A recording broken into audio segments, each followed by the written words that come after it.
भारत के स्तर पर हिसार में संत कबीर छात्रावास धानक समाज का जो निर्माण किया गया है, वह एक जो है ऐसा चीज़ है जो पूरे भारत में रोल मॉडल की तरह काम करेगा। और ये उन अधिकारियों के लिए, उन पदाधिकारियों के लिए, उन नेताओं के लिए जिन लोगों ने समाज के लिए कोई काम नहीं किया, समाज के लिए ऐसे छात्रावास निर्माण करके बच्चों को शिक्षा देने का काम नहीं किया। डॉक्टर अंबेडकर साहब ने कहा था कि शिक्षित हो,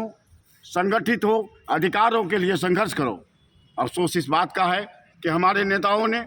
हमारे बुद्धिजीवी पदाधिकारियों ने सिर्फ अपने घर भरने का काम किया है, सिर्फ अपने परिवार और समाज के लिए काम किया है। लेकिन मैं जब यहाँ आया, जब जाना कि यहाँ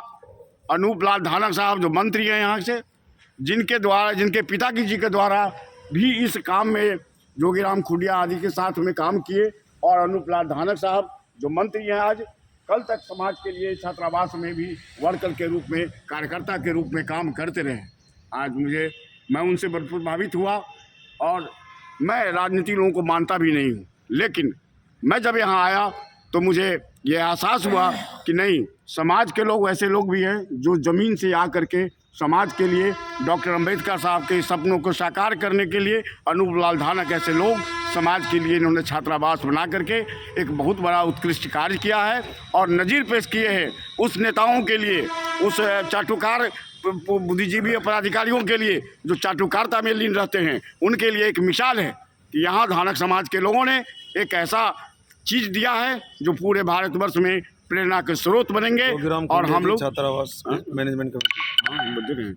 तो ये समाज है। और आप जानते हैं ना, जोगीराम खुडिया साहब के बोले भाई ऐसा नहीं है, खुडिया साहब है, रोशन लाल साहब है, रतन लाल जी है, ऐसे पिताजी का आराम बाबू, कैप्टन तुलाराम, उनका पिताजी का अनूप लाल धानक साहब, राम कुमार साहब जी थे, और चौधरी दरियाव सिंह जी, दरियाव सिंह से मुलाकात भी मुझे है, मुलाकात भी रहे हैं। और साथ ही कैप्टन साहब को मैं बहुत ज़्यादा से दिलो जान से मैं आभार व्यक्त करता हूं, आप सारे पूर्व कमेटियों का आभार व्यक्त करता हूं कि आपने एक बहुत ही उम्दा किस्म का आपने ऐसा चीज़ बनाया है जो शायद बिहार क्या किसी भी राज्य में ऐसा नहीं है। और आप जानते हैं कि इस समाज के लोग, हम लोग ठगे जा रहे हैं अपने ही लोगों से।